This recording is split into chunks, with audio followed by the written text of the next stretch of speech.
ते ऑथेंटिकेशन झाल्यानंतर तुमची रिपॉझिटरी काही अशी दिसते. त्याच्यात सगळं ऍड होतं. जे काही फोल्डर्स तुमच्या प्रोजेक्टशी रिलेटेड होते सगळं काही ऍड होणार.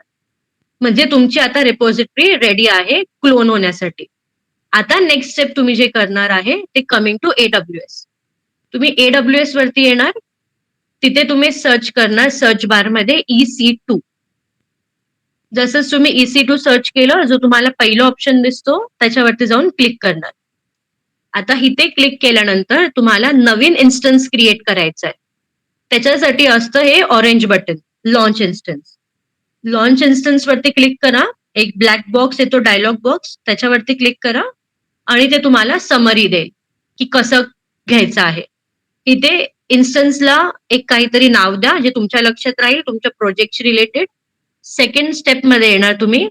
तिथं तुम्हाला सर्व्हर सिलेक्ट करायचं आहे. AWSचं लिनक्स यूज करायचंय, उबंतू घ्यायचंय, विंडोज घ्यायचंय की आणि कुठलं. जेही घेणार, जस्ट रिमेंबर की फ्री टायर घेताय. तर आपण उबंतू घेतलं होतं तर मी उबंतू कडे जाणार. तिथे दिसतंय की फ्री टायर इलिजिबल लिहिलंय. सो येस, हेच राहू दे.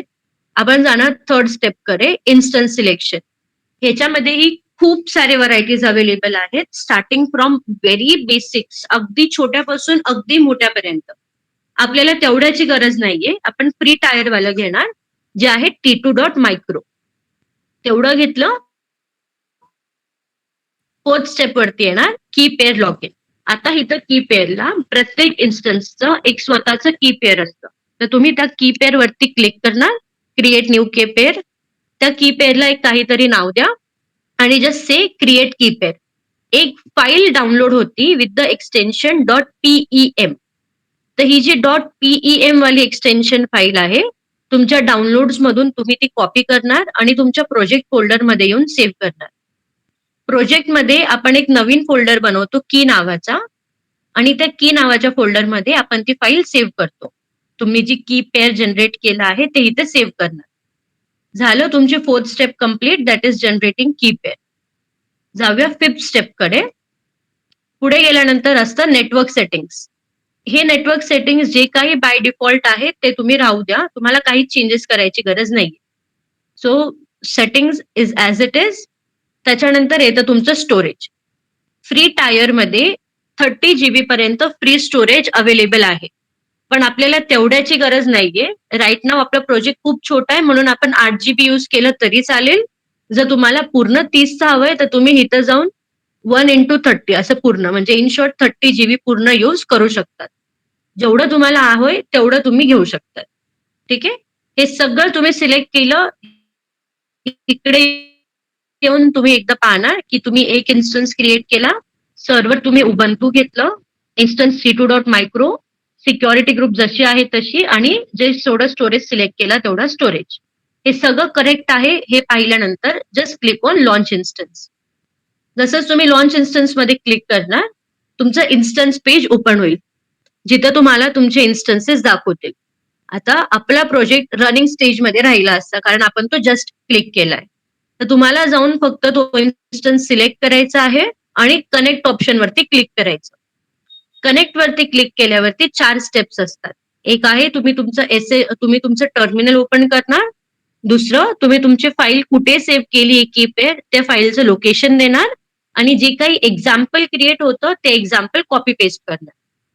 सो इथे पहा. सो मी SSH क्लायंट म्हणून हे ओपन केलं. त्याच्यानंतर मी त्याला सांगितलं की माझं जे की पेअर आहे ते वर्किंग डायरेक्टरी की मध्ये सेव्ह आहे.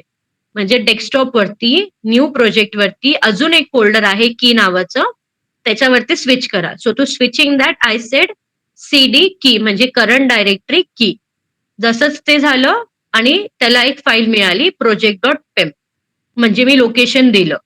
त्याच्यानंतर तुम्ही फक्त एंटर प्रेस केल्यानंतर ऑटोमॅटिकली तो ही फाईल रीड करेल आणि तुमचं इन्स्टन्स स्विच होईल. त्याच्यानंतर तुम्ही एक्झाम्पल कॉपी करणार. फोर्थ एक्झाम्पल जे होतं ते कॉपी करून तुम्ही इथं पेस्ट करणार. ते एक्झाम्पल हे आहे एंटायर. हे एक्झाम्पल क्रिएट होतं फोर्थ स्टेप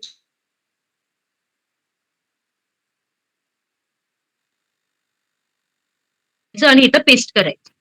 आपण पहिल्यांदा कनेक्ट करतोय म्हणून it will ask you one thing, are you sure you want continue connecting.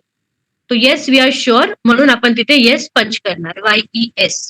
तेवढं येस पंच केलं की ऑटोमॅटिकली ते तुमच्या इन्स्टन्सला क्रिएट होईल आणि तुमची वर्किंग डायरेक्टरी ही चेंज होणार. तुम्ही आता वर्क करणार उबंतूच्या IP ऍड्रेसला म्हणजे तुमच्या इन्स्टन्सला. आतापर्यंत इथं जे न्यू प्रोजेक्ट की वगैरे लिहून यायचं त्याच्याऐवजी तुमचं चेंज झालं आहे उबंतूला. इथे तुमचं ऑलरेडी पायथन लायब्ररी आहे, पायथन व्हर्जन आहे. ते चेक करण्यासाठी तुम्ही फक्त पायथन 3 देणार तर तुम्हाला व्हर्जन दाखवेल 3.10.4. जर तुम्ही पिप चेक केलं, जसं मी इथं चेक केलं पिपचं व्हर्जन, तर त्याने मला एरर दिला. It says command pip3 not found. याचा अर्थ पिप लायब्ररी नाहीये, तुम्हाला ती इन्स्टॉल करावी लागेल. तर ती इन्स्टॉल करण्यासाठीही ते तुम्हाला कमांड देतं sudo apt install. पण त्याच्या आधी आपण नेहमी चेक करून घ्यायचं की काही अपडेट्स आलेत का. सो ते अपडेट्स चेक करण्यासाठी मी एक सिंपल कमांड दिली होती, that is sudo apt get update. तर ही sudo apt get update काय करेल, जे काही नवीन अपडेट्स आले असतील ते अपडेट्स मला देणार.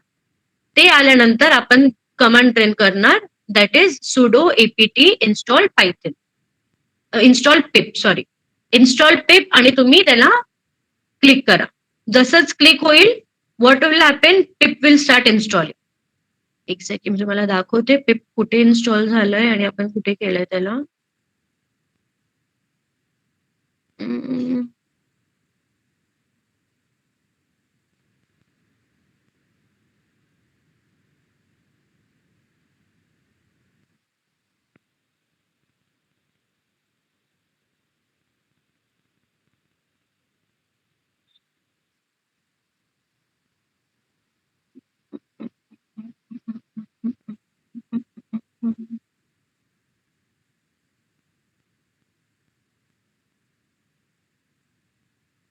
ऍक्च्युली आपण खूप खाली आलो.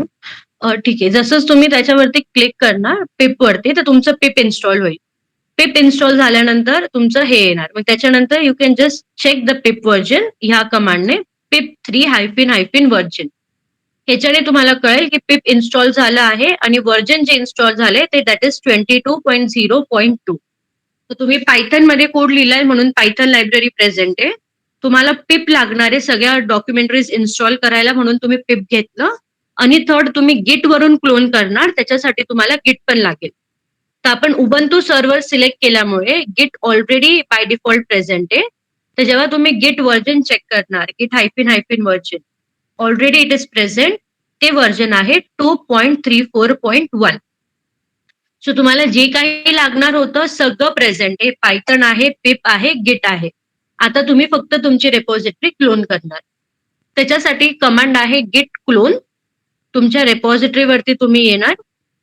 रेपॉझिटरीवरती आल्यानंतर हे जे ग्रीन बटन आहे कोड, त्याच्या ड्रॉपडाऊन वरती क्लिक करा.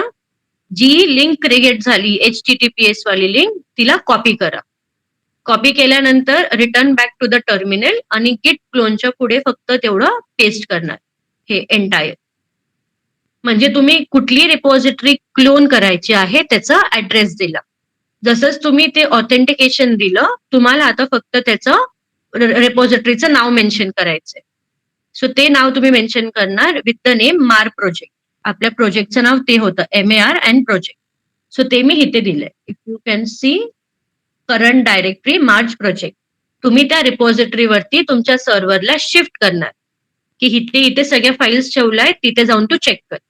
तर तिथे कुठल्या फाईल्स प्रेझेंट आहेत, ह्या सगळ्या फाईल्स ज्याही आपल्या प्रोजेक्टशी रिलेटेड आहे सगळ्या फाईल्स तिथे प्रेझेंट आहे. तुमचं ऍप फाईल आहे, पिकल फाईल आहे, डेटा आहे, पायथन आहे, रिक्वायरमेंट्स आहे, सगळं. आता त्याला या सगळ्या फाईल्सला ऍक्सेस आहे. आता आपण त्याला सांगतोय की requirements.txt मध्ये ज्या काही लायब्ररीज आहेत, जे काही व्हर्जन्सचे, ते सगळे तू लाईन बाय लाईन रीड कर आणि इन्स्टॉल करत जा. त्याच्यासाठी आपण कमांड दिली pip3 install -r means read it requirements.txt. तर तो काय करणार, लाईन बाय लाईन सगळे लायब्ररीज रीड करेल आणि त्याला इन्स्टॉल करायला स्टार्ट करणार. सो फ्लास्क त्याने रीड केलं, फ्लास्क होती लायब्ररी आणि त्याचं व्हर्जन होतं 2.0.3. तो त्याच व्हर्जनचं फ्लास्क घेऊन डाउनलोड करणार तुमच्या सिस्टीमला. जशा सगळ्या लायब्ररीज डाउनलोड झाल्या, सगळ्या कंडिशन्स डाउनलोड झाल्या, मग तुम्ही तुमची लास्ट स्टेप देणार, that is to run your project file. ती तुमची लास्ट स्टेप असते python3 app.py. पण तुम्ही जर फक्त python3 app.py घेतलं तर जसंच तुम्ही हे इन्स्टन्स किंवा विंडो क्लोज करणार, ती लिंक पण बंद होऊन जाईल. कारण तुम्ही तुमच्या टर्मिनल सोबत किंवा तुमच्या कमांड प्रॉम्प्ट सोबत त्याचं कनेक्शन तोडलं. सो ते करायच्या ऐवजी आपण देतो नो हब पायथन 3 app.py, जी मी एक सगळ्यात लास्टला लिहिली आहे ती command. No hub python 3 app.py ने काय होईल, जरी तुम्ही तुमचं गिट टर्मिनल क्लोज केलं, जोपर्यंत तुमचं इन्स्टन्स रनिंग स्टेजमध्ये आहे तोपर्यंत तुमची फाईल रन होत राहील. That is nohup python 3 app.py. तुमचं इन्स्टन्स जोपर्यंत तुम्ही रनिंग स्टेटमध्ये ठेवणार तोपर्यंत तुमचं प्रोजेक्ट रन होत जाईल. समजा तुमचं प्रोजेक्टचं काम आता संपलं, तुम्हाला त्याला आता स्टॉप करायचंय, तर तुम्ही ह्याच्यावरती येणार, सिलेक्ट करणार, इन्स्टन्स स्टेट वरती जाणार आणि म्हणणार स्टॉप इन्स्टन्स. तुम्ही इन्स्टन्स स्टॉप करू शकतात मॅन्युअली किंवा शेड्यूलही करू शकतात. त्या शेड्यूलसाठी असतं ऑप्शन अलार्म्सचं. ते नो अलार्म्स आता आहे कारण आपण त्याला काहीच मॅन्युअली त्याला आपण काहीच दिलेलं नाहीये. तुम्ही तो अलार्म सेट करू शकता. जर तुम्हाला तो स्टार्ट करायचे पुढच्या 4 तासांनी तर तसं स्पेसिफाय करा. जर तो इन्स्टन्स ऑलरेडी रनिंग स्टेटमध्ये आहे, तुम्हाला तो स्टॉप करायचे पुढच्या 4 तासांनी तर तसं स्पेसिफाय करा. तर मॅन्युअली जरी तुम्ही प्रेझेंट नाहीये तरी ऑटोमॅटिकली तुमचं इन्स्टन्स AWS कडून मेंटेन होत राहील. Clear Siddheshwar? I hope this helps. Yes, ma'am. Thank you so much. Yes. So, is there anyone still experiencing any doubt? If yes, please let me know. Ma'am, Ma'am, एक company मध्ये generic पण question. मला पण same question आहे. Free version वापरतो. नाही, कंपनीमध्ये आपण फ्री व्हर्जन वापरत नाही, डिपेंडिंग की तुम्ही कुठल्या कंपनीमध्ये लागताय. जसं आता मी सकाळी पण तुम्हाला सांगितलं होतं की तुम्ही ज्या कंपनीमध्ये जाणार, खूप साऱ्या कंपनीजला ऍक्च्युली AWS ची प्राइसिंग अफोर्डेबल नाहीये. कारण सर्व्हिसेसनुसार AWSचा बिझनेस चार्ज खूप आहे. तर ते कंपनीज काय करतात, फक्त EC2 सर्व्हिस ही घेऊन ठेवतात. म्हणजे तुम्ही इन्स्टन्स कुठल्याही लेवलचा जाऊन युज करू शकतात, बाकी सर्व्हिसेस नाही. तर जर तेव्हा तुम्ही फक्त EC2चं बिलिंग घेणार, तर कंपनी तुम्हाला EC2चा फुल ऍक्सेस देते, की जेवढं तुम्हाला इन्स्टन्स साईज पाहिजे आहे, जेवढंही मोठं इन्स्टन्स साईज पाहिजे, तेवढा इन्स्टन्स साईज तुम्ही युज करू शकतात विदाउट फ्री ट्रायल. पण फक्त EC2च तुम्हाला ऍप्लिकेबल राहील. बाकी जर तुम्ही दुसरं काही क्लिक केलं तर ते तुम्हाला कंपनीवरती चार्जेस पडतात. EC2चंच फक्त त्याने बिलिंग घेतलेले. जर तुमची वेल एस्टॅब्लिश कंपनी आहे लाईक कॉग्निझंट अँड ऑल, त्यांच्याकडे AWS सोबत पार्टनरशिप असते किंवा बॉन्ड असतो 1 वर्षाचा, 2 वर्षाचा, की एवढ्या सर्व्हिसेस आम्ही युज करणार आणि त्याच्या अकॉर्डिंग एवढे तुमची प्राइसिंग राहील. तर त्यावेळेस तुम्हाला सगळ्या सर्व्हिसेसला ऍक्सेस आहे. पण जर ती स्मॉल स्केल इंडस्ट्री आहे, जस्ट सेटअप आहे किंवा तिला बाकी कुठल्या सर्व्हिसेसची गरज नाहीये, तर पैसा वेस्ट का करायचा? त्याच्यामुळे ते फक्त EC2 घेता आणि म्हणतात की तुम्ही आपलं गिट आणि नॉर्मलशी कनेक्शन ठेवून प्रोजेक्ट डिप्लॉय करत राहा. फक्त EC2चं. हा, जर कुठली खूप वेल एस्टॅब्लिश कंपनी मग ते म्हणतात एक्सटर्नल ऍप्लिकेशन्सची गरज नाहीये, इंटरनली सगळं रन होते. Like in my company everything is internal. We do not require Anaconda prompt or Git bash terminal or Git repositories. AWSचं सगळं इंटरनल आहे. तर इव्हन आम्ही काही चेंजेस करतोय तरी माझ्या आणि माझ्या कलिग्सला दिसतात internally without the help of GitHub also. So ते AWSचं इंटरनलचं सगळं ऍक्सेस आहे, तर तसं होऊ शकतं. जर कंपनी स्मॉल स्केल आहे ते फक्त EC2 घेईल तर तुम्ही तसं युज करा. पण त्यावेळेस फ्री टायरची गरज नाहीये EC2चे, ते मोठे इन्स्टन्स घेऊ शकतात. कारण कंपनीकडे येणारे project it has data in lakhs and lakhs. त्याच्यासाठी तुमचा हा T2.micro खूपच छोटा आहे, अगदीच छोटा आहे. तर त्याचा यूज नाहीये. त्याच्यासाठी तुम्हाला मोठं इन्स्टन्स साईज लागणार. तर कंपनी पे करून EC2ची सर्व्हिस घेऊन ठेवते. सो तिथे तुम्ही फ्री टायर सिलेक्ट नाही केलं तरी चालेल. बट बाकी सर्व्हिसेस आर पेएबल, चार्ज असतं. मॅम, आपण मल्टिपल प्रोजेक्ट जर आपला इन्स्टन्स मोठा असेल तर रन करू शकतो ना? प्रत्येक वेळेस येस, नवीन मल्टिपल इन्स्टन्स क्रिएट वरती करायचे. तुम्ही रन करू शकता. हो, त्याच्यासाठी फक्त तुम्ही मल्टिपल की पेअर्स जनरेट करणार आणि तसं स्पेसिफाय करणार, बट अलाउड आहे. तुम्हाला प्रत्येक ह्याच्यासाठी नवीन इन्स्टन्स बनवायची गरज नाही. सेम इन्स्टन्स तुम्ही युज करू शकता.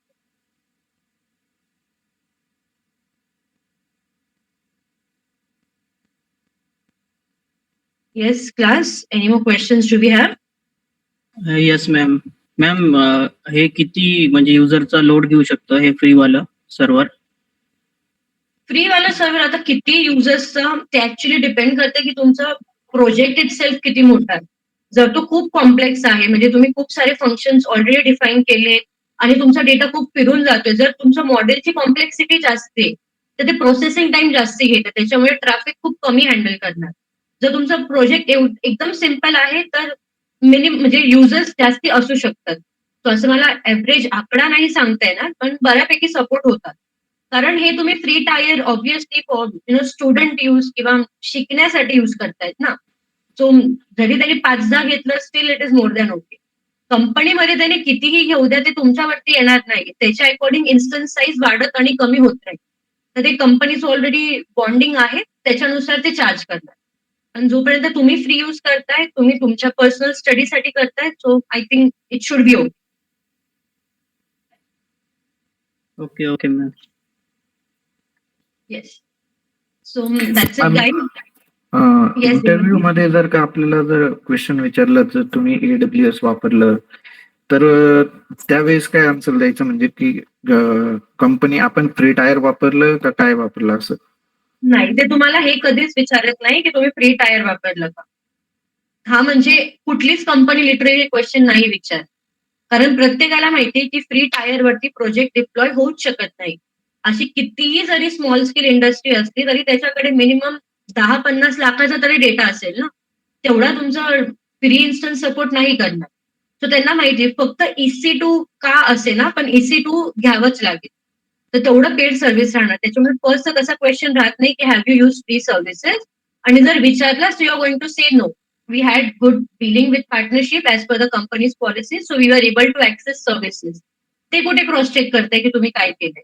आणि दुसरी गोष्ट, AWS वर ऍक्सेस तेव्हाच असतो किंवा तुम्ही काम तेव्हाच करणार जेव्हा तुम्हाला ऑलरेडी 2 किंवा 2.5 वर्षाचा एक्सपिरियन्स आहे, तुम्ही त्याच्या पुढे आहेत. त्याच्या अगोदर जेव्हा तुम्ही जॉईन करता, तुमचं मेन काम असतं पायथनचे स्मॉल बेसिक कोड्स लिहा किंवा एक कुठला तरी डेटा दिला जाईल, त्या डेटाचं क्लीनअप करा किंवा डेटाबेस वरती काम करा. This is your work in the first year of your project. AWSचा ऍक्सेस तुमच्या सिनियर्सलाच असतो, because that is last step. Instance select करताना किंवा कुठल्या लायब्ररी सिलेक्ट करताना जर काही गडबड घोटाळे झाले तर ते सगळे सिनियर्स वरती येतात.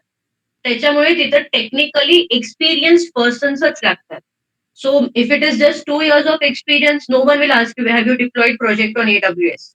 विचारलं तरी तुम्ही म्हणू शकता no, it was done by my seniors, but as a part of project member I was knowing the process that how it is done, but it is not done by me.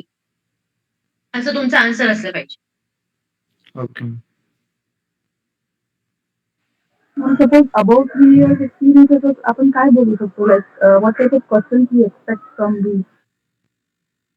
See about 3 years ना, ते तुम्हाला तुमचं basic Python नाही check करणार. ते बघतील की तुमचे प्रॉब्लेमशी डील करायचे कशी तुमचं ऍप्टिट्यूड झालंय. फॉर एक्झाम्पल 3 वर्षांच्या एक्सपिरियन्स मध्ये तुम्हाला डेटा साईज कडे बघतात. No, about AWS, ma'am, not about the. About AWS only I am saying, about AWS only I am saying की तुम्हाला डेटा साईज कडे बघितल्यानंतरच लक्षात आलं पाहिजे की ह्याला कुठल्या टाईपचं इन्स्टन्स लागेल, कुठले कुठले एक्सटर्नल सॉफ्टवेअर किंवा ऍप्लिकेशन्स लागू शकतात. This is what they test in AWS part. And if they have to ask about practical implementation only, then first question is की डिप्लॉय केलाय का, आणि जर केलाय तर कसा केला. तर सेम EC2च्या स्टेप्स तुम्हाला सांगायच्या आहेत, कारण EC2च यूज होतं डिप्लॉयमेंटसाठी. बाकी जे काही सर्व्हिसेस आहेत त्याचे ऑलरेडी एक्सटर्नल ऑप्शन्स आपल्याकडे अवेलेबल आहेत. फॉर एक्झाम्पल अथेनासाठी तुमच्याकडे MySQL आहे. फॉर सेजमेकर तुमच्याकडे ज्युपिटर नोटबुक किंवा VS कोड आहे. तर एक्सटर्नल ऍप्लिकेशन्स असल्यामुळे जास्त क्वेश्चन्स येत नाही. AWS वरती डिप्लॉयमेंट इज मेन, त्याच्यासाठी EC2च लागतं. सो EC2 वरतीच क्वेश्चन्स राहणार. बाकी would be theory part. Okay, ma'am. Thank you very much. Yes. So that's it guys. About 3 year experience वाल्यांना जास्त बेसिक पायथन विचारत नाही का? बेसिक विचारत नाही म्हणजे that is like their own mentality की तुम्ही जर 3 वर्षापासून काम करतायत म्हणजे तेवढं ते येतच असेल. आणि जर समजा त्यांनी तुम्हाला विचारलंच एकदम बेसिक आणि तुम्हाला तोही आला नाही, then it would be you know how it will feel की 3 वर्षाचा एक्सपिरियन्स माणूस आणि त्याला पायथन येत नाही. सो असं नाही की विचारतच नाही, पण त्यांचा मेन फोकस असतो की तुम्ही कुठल्या नवीन सर्व्हिसेस शिकलाय, तुम्हाला कुठल्या नवीन टर्मिनॉलॉजीज माहितीये, तुम्ही डेटाला किती क्विकली हँडल करू शकता. ते त्या अप्रोचने तुमच्याकडे बघतात. कारण त्यांना माहिती आहे त्यांच्याकडे जेही इंटर्नशिप करायला येतात किंवा फ्रेशर्स येतात ते काहीही करून कोड्स लिहून काढणारच आहेत. पण ऍज अ सिनियर तुम्ही किती क्विकली त्याचं सोल्युशन बिल्ड करू शकतात, तुम्ही किती क्विकली सगळे फंक्शन्स वापरताय, त्यांचा मेन त्याच्याकडे असतो. Because when you are going to join तुम्ही काही तिथे बसून साधा बेसिक कोड लिहिणार नाहीये, पायथनचा UDF नाही तुम्ही जनरेट करणार. तुम्ही मेन डेटा फाईल्स हँडल करतील. तुम्हाला तुमचे ज्युनियर्स सांगतील की ओके एवढ्यापर्यंत काम झालं आहे तर नेक्स्ट स्टेप तुम्हाला करायची. सो ते त्या अप्रोचने तुमच्याकडे बघतात. पण जर तुमच्या प्रेझेंटेशनने त्यांना काही डाऊट आला किंवा काही वाटलं then he can ask you basic Python as well. So it depends की how confidently you are presenting your self.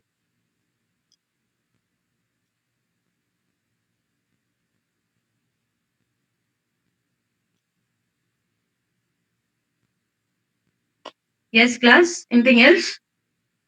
Ma'am हे डेमो प्रोजेक्ट असतात ते कुठल्या साईडवर बघायचे, म्हणजे डेटा सायन्स किंवा त्या रिगार्डिंग किंवा AWS रिगार्डिंग प्रोजेक्ट असतात?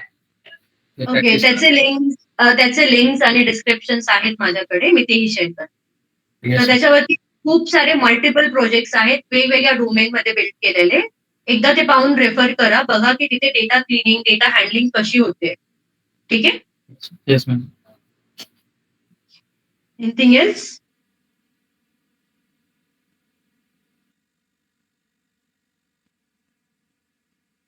So guys No, ma'am. हा सेशन इथे स्टॉप करूया. सगळ्यांना आयुष्यावर प्रत्येकाला इन डेप्थ कळालंय की AWS काय आहे आणि कसं होतं deployment.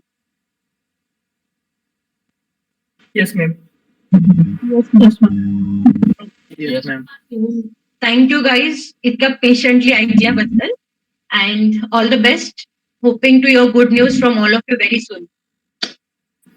Yes, very ma'am. much, ma'am. Thanks a lot. Yes, thank you class. Have a great day ahead. Thank you ma'am. Bye. Thank you.